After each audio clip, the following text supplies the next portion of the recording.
Bonjour et bienvenue aussi notre tour d'horizon économique, géopolitique, sanitaire et boursier. Nous sommes le lundi 18 janvier. Et pour comprendre comment tourne la planète finance et lorsqu'elle tourne au ralenti aujourd'hui, c'est sur la bourse au quotidien et nulle part ailleurs. Et l'épisode du jour s'intitulera Blue Monday. Une journée, même indigne, de faire du trading. Ah, vous connaissez le Blue Monday? C'est, paraît-il, la journée la plus déprimante de l'année. Bon, c'est une tradition un petit peu anglo-saxonne, mais qui veut dire quoi?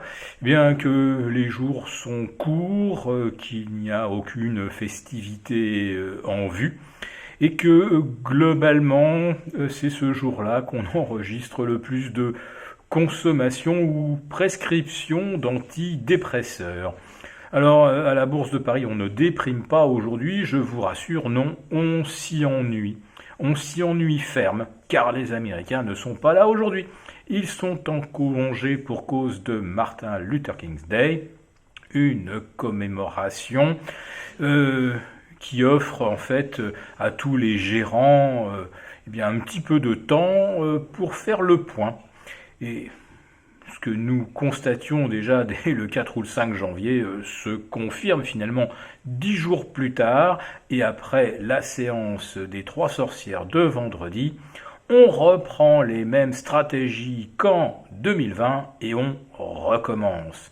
Alors oui, il y a bien eu une amorce de rotation sectorielle, mais ça n'a pas été plus loin que l'impératif de reproduire les performances indicielles avec la multiplication donc des ETF et la généralisation donc de la gestion indicielle. BlackRock en est un excellent témoin, puisque les encours sous gestion sont passés de 7 000 milliards début 2020 à 8 300 ou 8 400 milliards début 2021. Voilà. Et BlackRock, c'est le champion planétaire de la gestion indicielle. Voilà. Et dans une gestion indicielle, eh bien, on court évidemment après les gros dossiers, et plus ces gros dossiers surperforment le reste du marché, plus on est obligé de courir après. Allez, je vais laisser tomber quelques instants les gros dossiers, parce que finalement ceux qui progressent le plus vite depuis le début de l'année, ce sont au contraire les small caps du Russell 2000.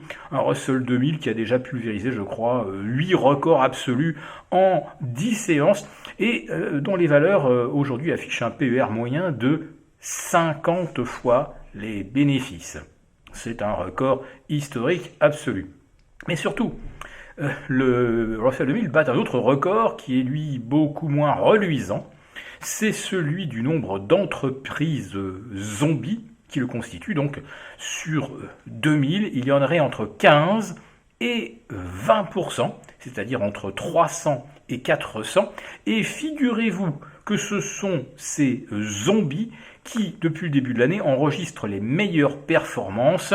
Alors je ne sais trop pourquoi, mais c'est un mélange de plusieurs facteurs.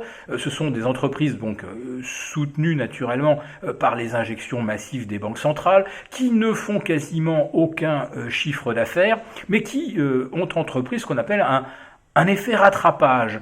Et en commençant à grimper depuis novembre dernier, eh bien elles se sont attirées, elles aussi, les faveurs des programmes algorithmiques qui identifient les valeurs qui ont la meilleure vélocité haussière. Et plus ces zombies progressent, plus les programmes d'achat les surpondèrent. Alors ces entreprises zombies généralement sont déficitaires, font des chiffres d'affaires parfois quasi inexistants. Oui, mais voilà, il y a derrière parfois une histoire où on nous explique que grâce au bouleversement induit par le Covid, celles qui avaient du mal à surnager fin 2019 vont être les champions de l'année 2021. Alors il est possible effectivement que parmi les 300 ou 400, il y ait quelques technos qui vont tirer parti naturellement de la stay-at-home economy. Mais pour le reste, c'est complètement bidon.